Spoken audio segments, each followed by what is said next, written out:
Good morning, students. Today we are going to see about new unit is called as plant morphology and taxonomy of angiosperm. So the second unit, plant morphology and taxonomy of angiosperm, consists of 3 chapters, namely third chapter is vegetative morphology, fifth chapter is reproductive morphology, and fifth chapter is taxonomy of angiosperm and systematic botany. So these are the 3 chapters we are going to discuss in unit 2. So among them, we are going to discuss about chapter 3, vegetative morphology. What is morphology? Morphology is nothing but study of external features of plants. So morphology of plants are nothing but study of external features. What is external features? What are the parts or what are the things which are visible on the plants to our visible eyes? They are called as plant morphology. Suppose, what are the things you are going to see? Some of the plants are small plants like herbs. Some of the plants are tall plants like trees. Some of the plants are medium size, are called as shrubs. Some of the plants are climbers, creepers.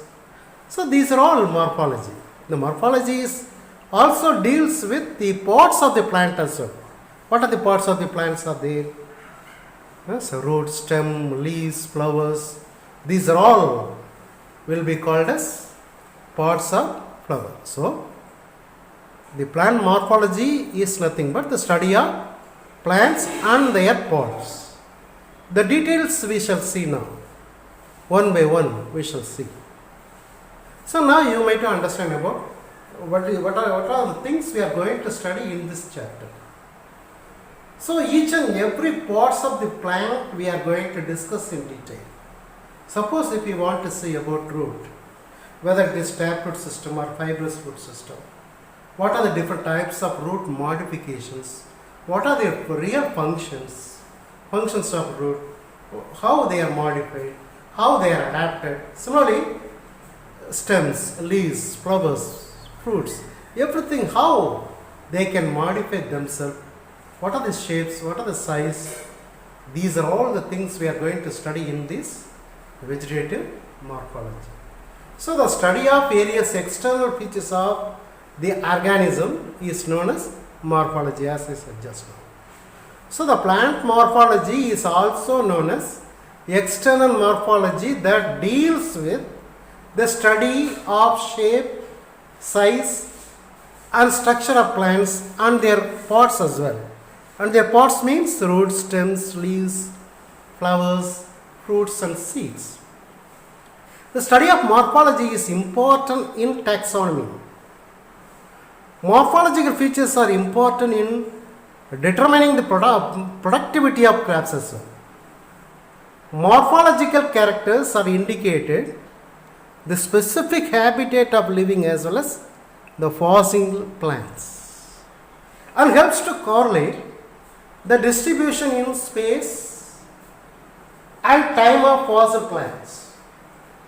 Morphological features are also significant for phylogeny. Phylogeny means the relationship between past and present. Plant morphology can be studied under 2 important classifications, that 2 categories, namely as I said just now, vegetative morphology and reproductive morphology. Vegetative morphology, it includes shoot system and root system. Reproductive morphology, it includes flowers, inflorescence, fruits and seeds. So we shall discuss in the second chapter of this unit in detail about reproductive morphology. So in this class we are going to discuss only about vegetative morphology. Vegetative morphology deals with the study of shapes, size and the structure of plants and their parts like roots, stems and leaves as well.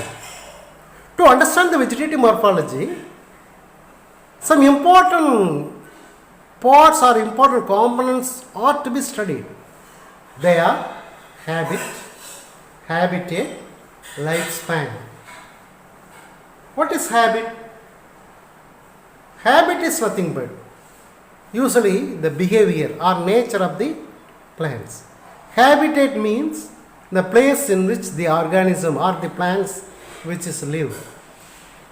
Lifespan means which will be how their entire life is available, whether it is annual plants or biennial plants or perennial plants, or permanently they may be stay there, or subterranean plants. In all these things can be studied in lifespan. First of all, we shall discuss about habit. The general form of a plant is referred as habit. Whether based on habit, plants are classified into herbs. Herbs means very, very small plant. Shrubs means small plants. Climbers means they can climb on any support. And trees. So these are the study of these nature of habitat or habit are called as comes under habit. First of all, herbs. Herbs are soft-stemmed plant with less wood or no wood. Phyllanthus amaris is a very good example. Cleum viscosa, it is also an example for herbs. According to the duration of their life, they may be classified as annual plants. That means they can spend their entire lifespan within 1 year or within a season. The season may consist 1 or 2 months. Then biennial. Biennial means the plants which can be able to spend their lifespan for 2 years. And perennial. Perennials are nothing but the entire lifespan of period of plants will be many years. So these are called as annuals, biennials and perennials. Usually perennial herbs having a bulbs, culm, rhizome or tubers. These are all present underground. As the underground stem are termed as geophytes. So what are the underground part of the stem like bulb, culm, rhizome or tuber? These are all called as geophytes. The details of bulb, culm, rhizome, tuber, these are all we shall see later. For example, onion is bulb, culm, colocasia, rhizome, ginger, turmeric, these are all comes under rhizome. Tuber, potato will be considered as tuber. So these are all commonly called as geophytes. Example, Allium cepa. Allium cepa means onion. Now the second category of plants, shrubs. Shrubs are bushy plant or medium size of plant. A shrub is a perennial woody plant with several main stems arising from the ground level. For example, Hibiscus rosa sinensis. So this is very good example for shrubs. Next one is climbers, which can be able to climb on any support. An elongated weak stem generally supported by means of climbing devices are called as climbers. Grape vines, such a type of plants will be considered climbers, which may be annual or perennial. They may be herbaceous or woody. Another kinds of plants are there in climbers. Liana. Liana is a vine plant that is perennial and woody. Lianas are major components in the tree's canopy, layer of some tropical forest. They are supporting on main trees. Example, ventilago, entada, bougainvillea. These are all some example for climbers. Now we are going to see about trees. Trees means big plant. A tree is a stout, tall, perennial, woody plants having one main stem called a trunk with many lateral branches. For example, mango, sapota, jack, fig, teak. If the trunk remains unbranched, it is said to be caducus, pomerity, palm tree, coconut tree. These are all not having any branches. If there is no branches at all in a tree, then they are called as caducus. Now we are going to discuss in details of various types of habitat, plant habitat. Habitat means what? The surroundings in which the plant live. That means how, where the plant are living. Suppose some of the plants are living in water, some of the plants are living on land, some of the plants are living in mountain, some of the plants are living in valley. In such a way, where and how they are living. On the basis of it, these are considered as habitat. So, depending upon where the plants grow, habitat may be classified into two major categories, namely terrestrial habitat and aquatic habitat. Terrestrial habitats are nothing but plants growing on land are called as terrestrial plant. The second category is aquatic. Plants that are living in water are called as aquatic plants, or it is also called as hydrophytes. Lifespan. Based on the lifespan, plants are classified into three different types. They are annuals, biennial, perennial. Annual means a single season. It may be the single season may consist of either 1 month or 2 months or even 1 year. Biennial means which can survive for the entire life of the plant can spend for 2 years are called as biennials. And perennial. Perennial means the entire life of the plant will be spent with as many number of years. So the details of lifespan can be studied one by one. First of all, annual plants. The plant that completes its life cycle in one growing season are called as annuals. Example, maize plant, watermelon, groundnut plant, rice plant. These are all comes under annual plants. Next one is biennial.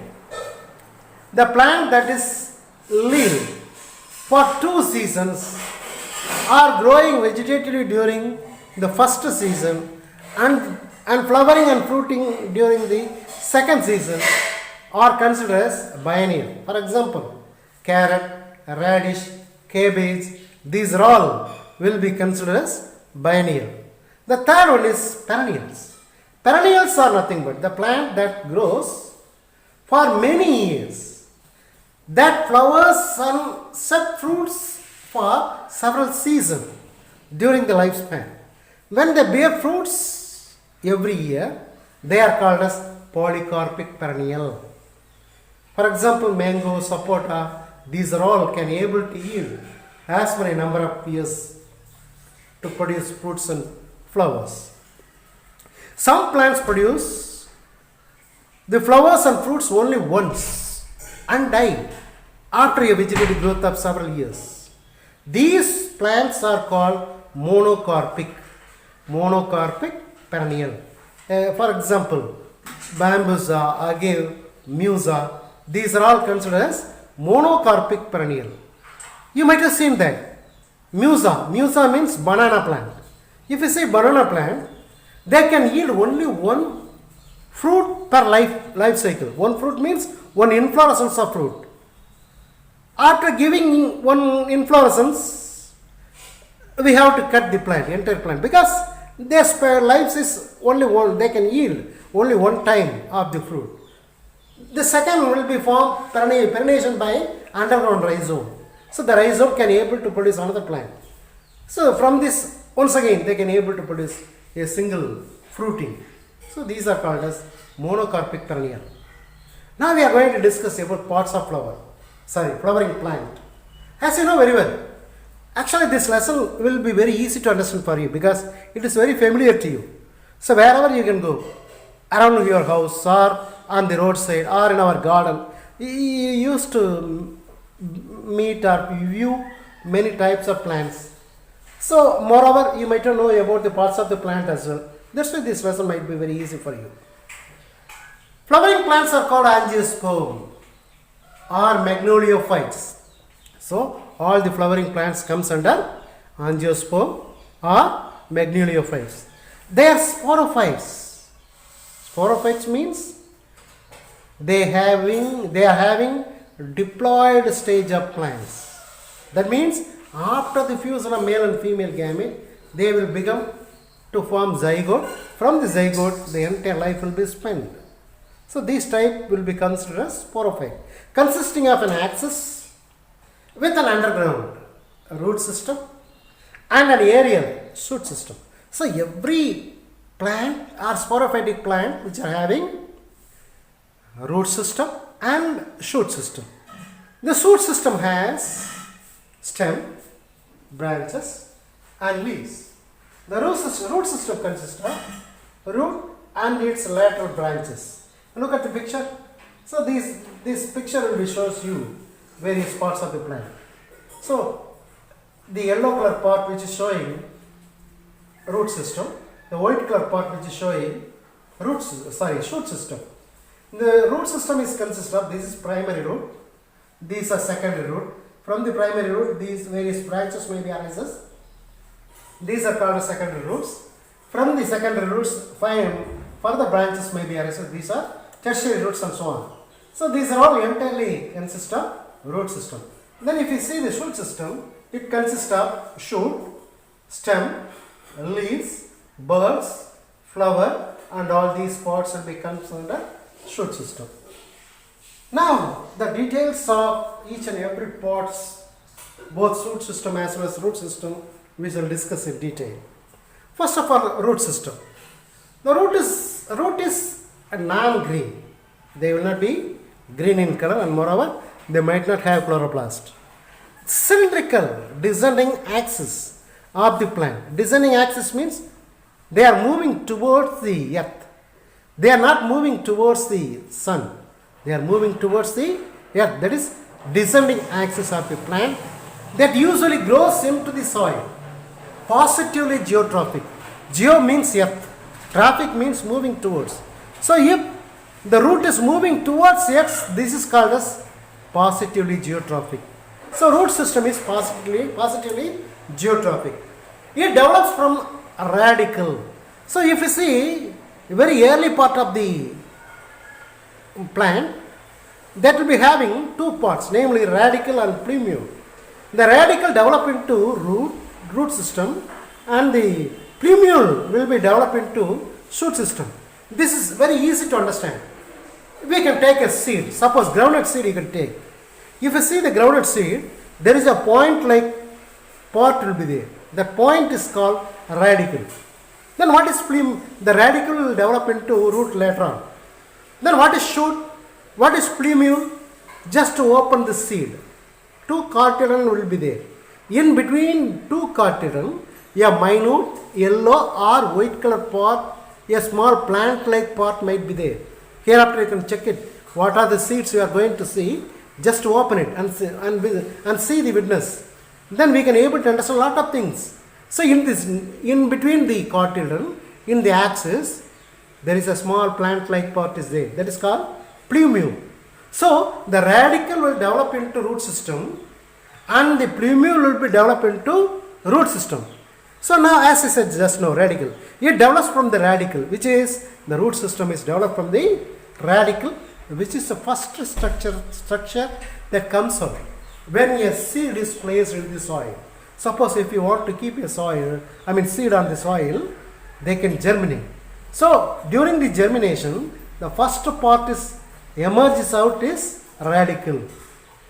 So root is responsible for absorption of water and nutrients and anchoring the plant. What are the characteristic features of root? Root is a descending portion of the plant axis. Generally, they are non-green in color, as it is lack of chlorophyll. The roots does not possess any nodes and internodes and buds as well.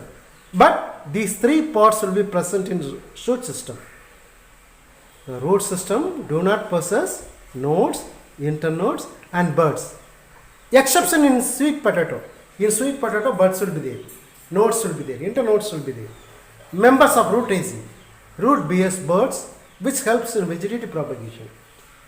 And root bears root hairs, which is absorbing water and minerals from the soil. So root hairs are very much helpful for a plant to absorb water and minerals from the soil. It is positive Positively geotrophic. Positively geotrophic means it is moving towards earth.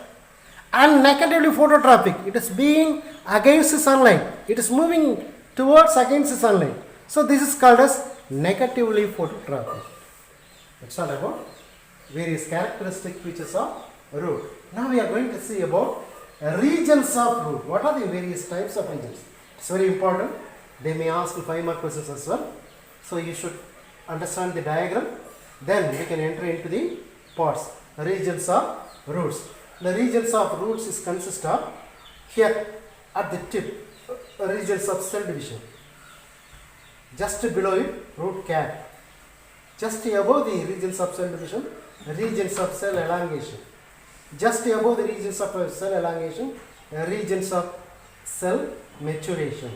So, regions of root is broadly divided into 4 parts, namely regions of cell maturation, regions of cell elongation, regions of cell division, and root caps. So, these are the various regions. Mainly, actually, majorly it is divided into 3 regions. Regions of cell maturation, regions of cell elongation, regions of cell division. So the details we shall see now. Various zones. So it is broadly divided into 3 zones, namely. That is regions of roots are broadly divided into 3 regions, namely 3 zones, namely meristematic zone, zone of elongation, zone of maturation. So meristematic zones are nothing but regions of cell division. Zone of elongation is nothing but zone of cell division. Zone of maturation is nothing but zone of mature part. Where it is living? What is the position of these parts? The meristematic zone are regions of cell division. It lies above the root cap. It is near to the root cap. Zone of elongation, it lies just above the meristematic zone.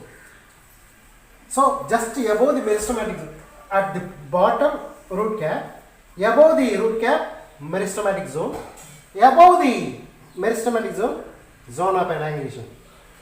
Then zone of maturation, it lies above the zone of elongation, just over the zone of elongation, zone of maturation. So, these are the position of these 3 zones. Then what types of cells are present in 3 zones? In meristematic zone or regions of cell division, they consist of meristematic cells. They are actively divide and continuously increase in number. Then the zone of elongation is consist of elongated cells. Zone of maturation is having mature differentiated cells. What is mature differentiated cells?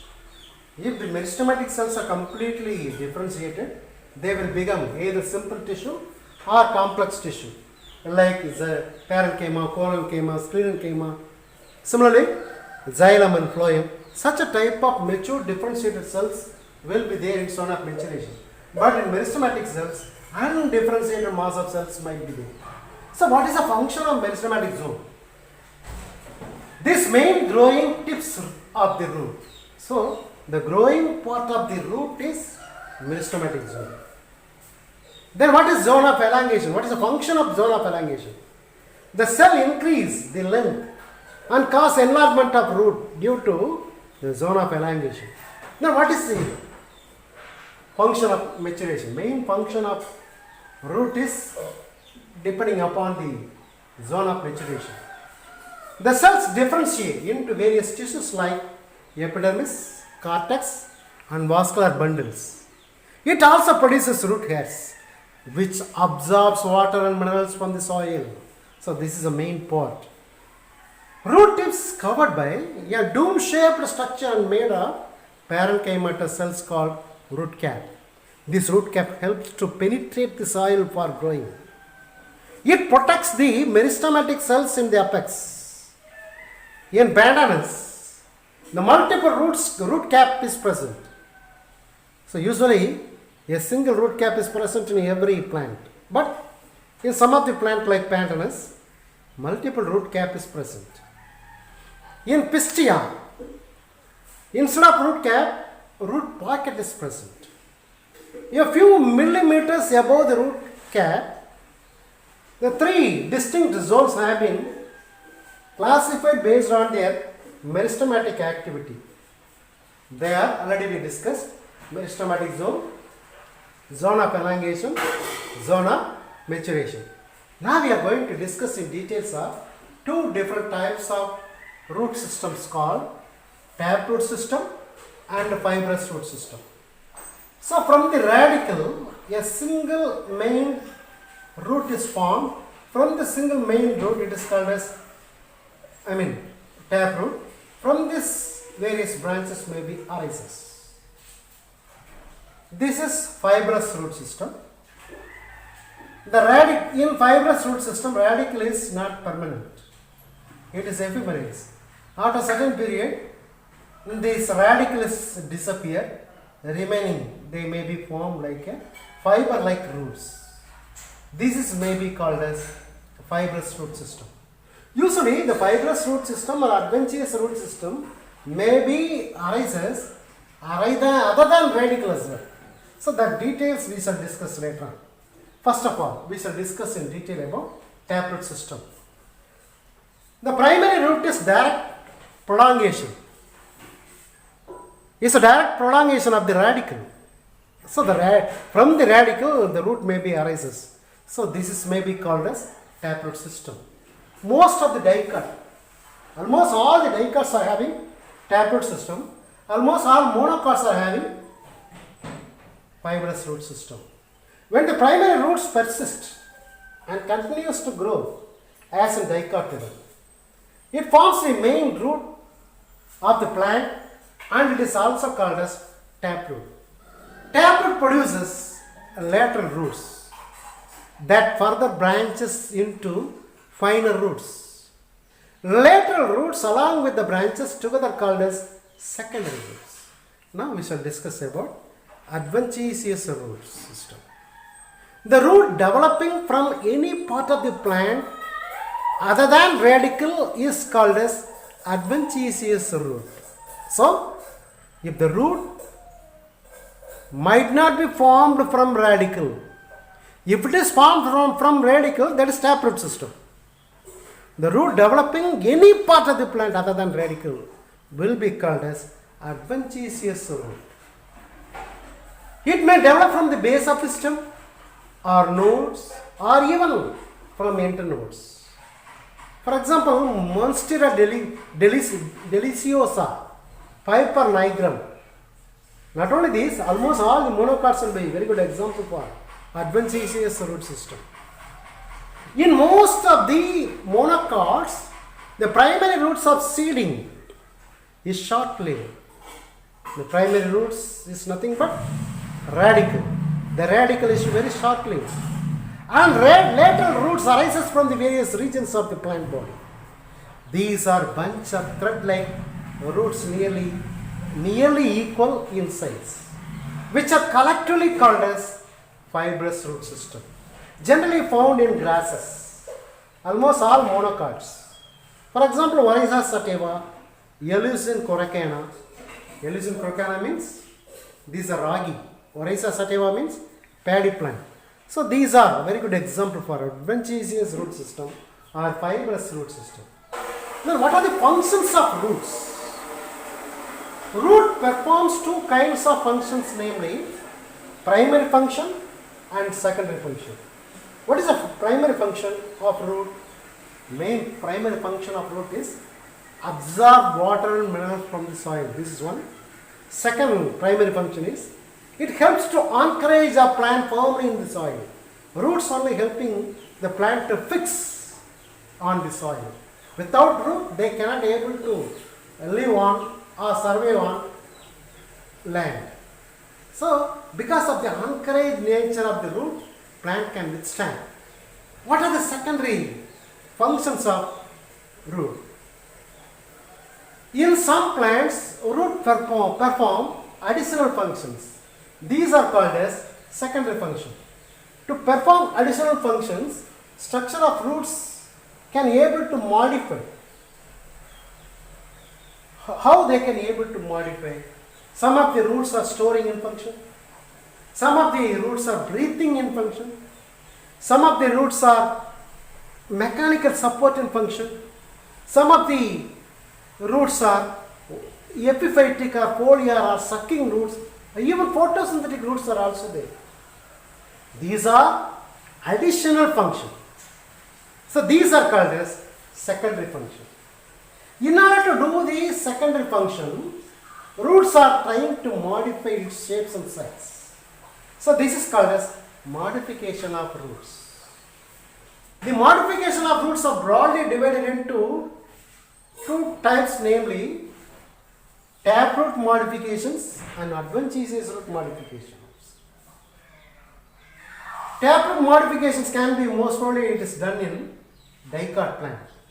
Adventitious root system is modified in most probably in monocot plant.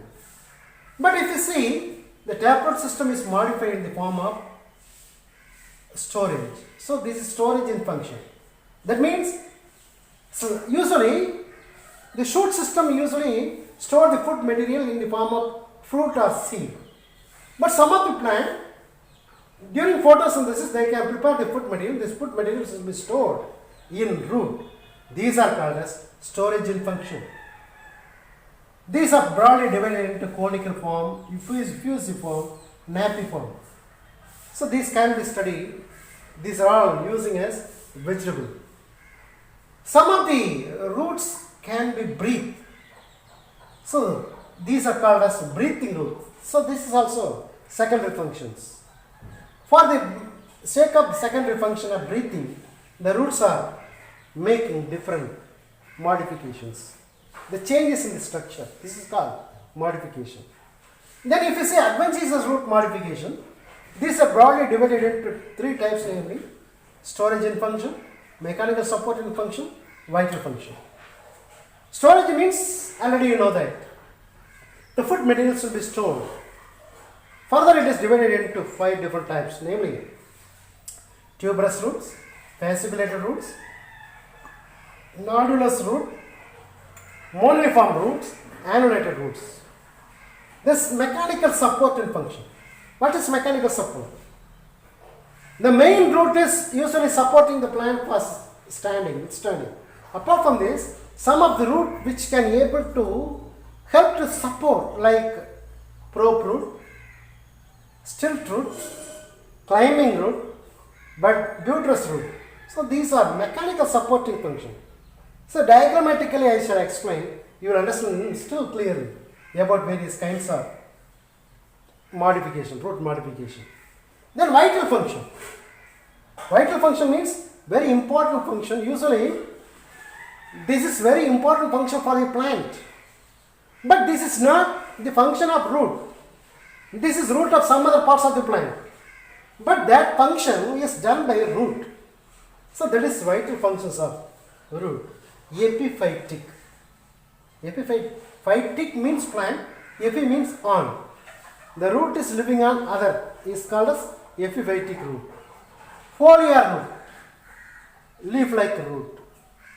Sucking root. Sucking means they used to be suck. Photosynthetic root.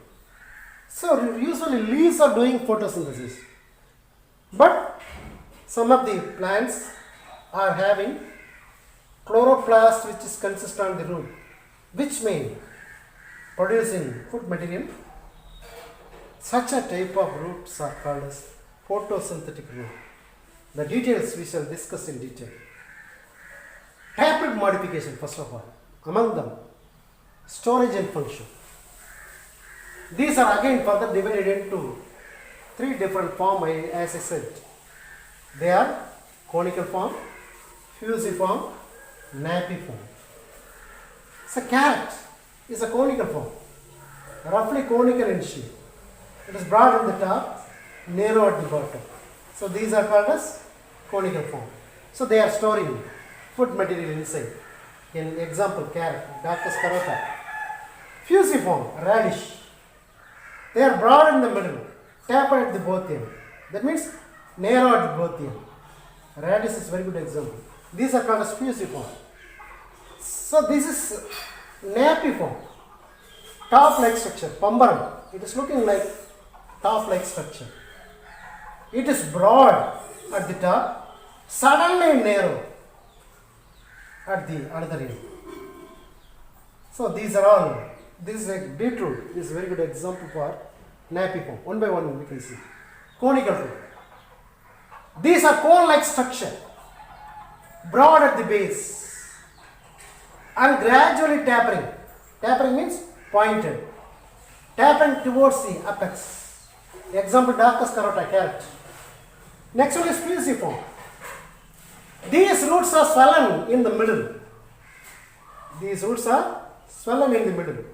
In the middle part it is broad, swollen in the middle.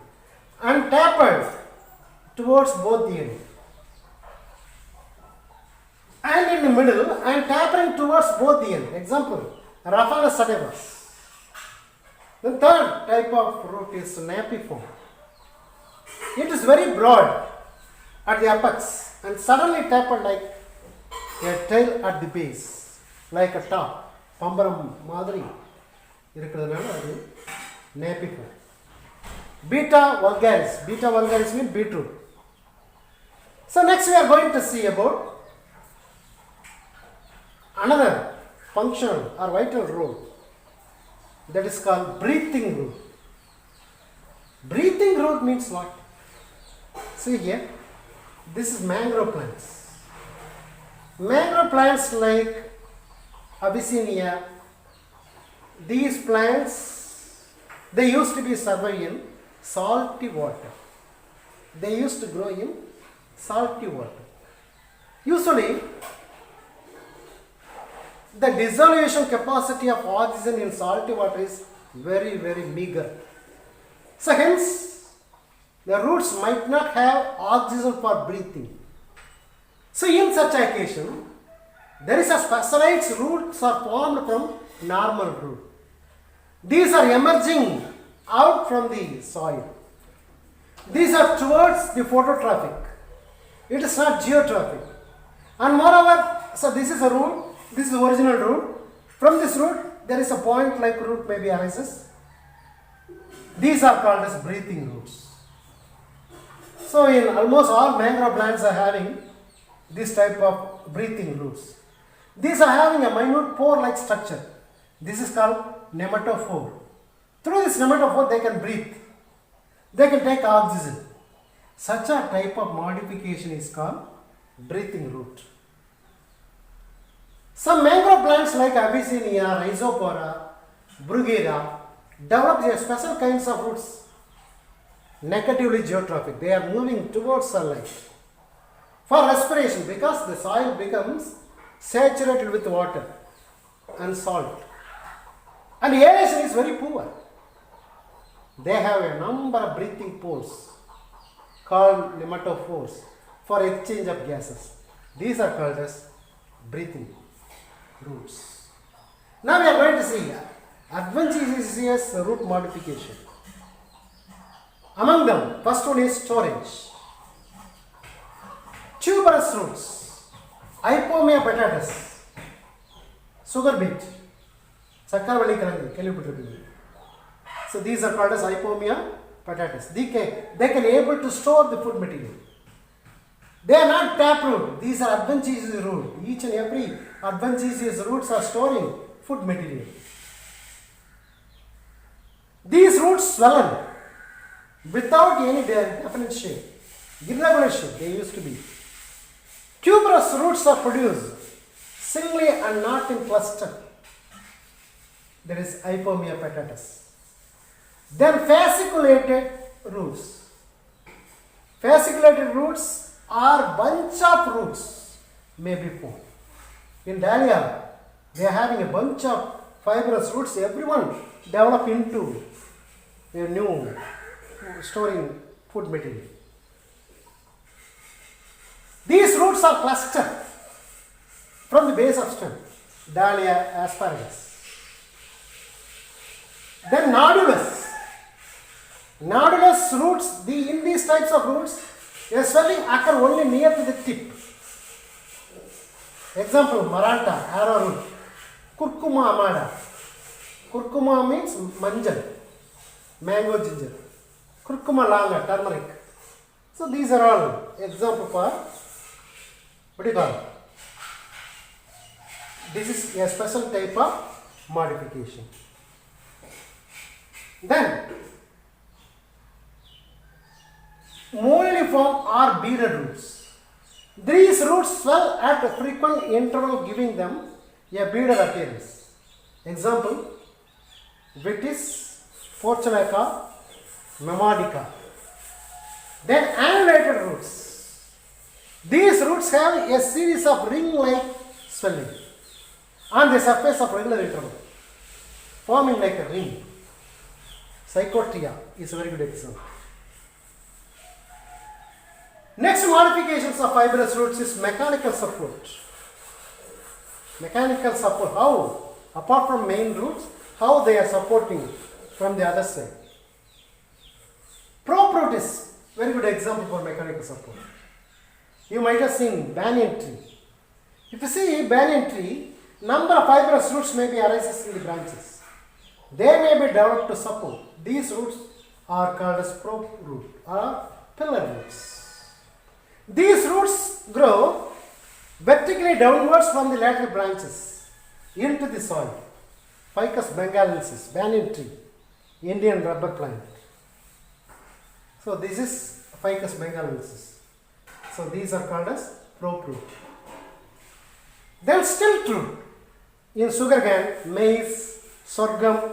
In this plant, apart from main root, various branches may be formed at every nodes of the lower base. These are also may be forming a supporting role. Directly, they can produce plenty of roots. They directly penetrate inside the soil to support. These roots are called as stilt root.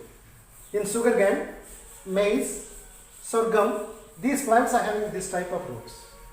So these are thick roots growing obliquely from the basal nodes of the main stem. These provide mechanical support. Example: Saccharum apicina, Z maize, pendulum, and rhizopora. Next one is climbing roots. As far as climbing roots is concerned, in money plant, if you see a number of roots may be arises, they are getting support. These roots are called as climbing roots or clinging roots.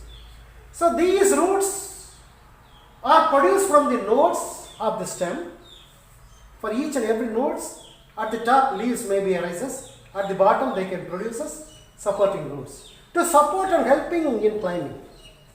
To ensure the foothold on the support, they secrete a sticky juice which dries up in the air, attaching the roots to the support. Piper betel.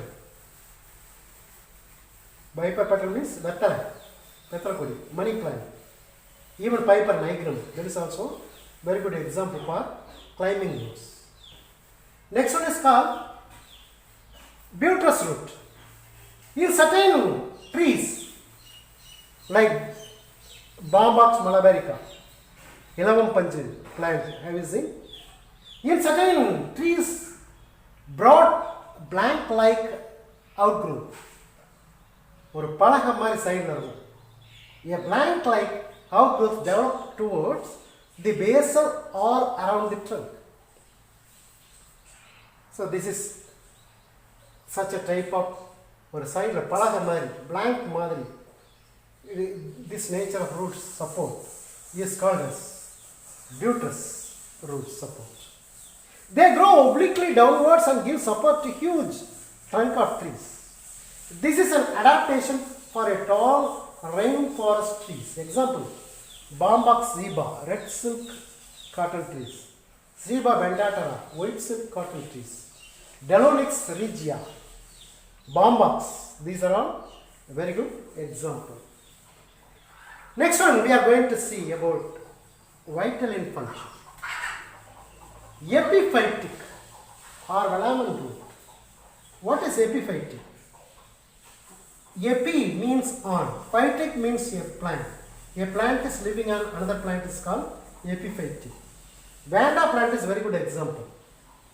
So these are having two kinds of roots. One is clinging root, another one is hanging root. This clinging root is supporting the main trunk of the other plant or the host plant.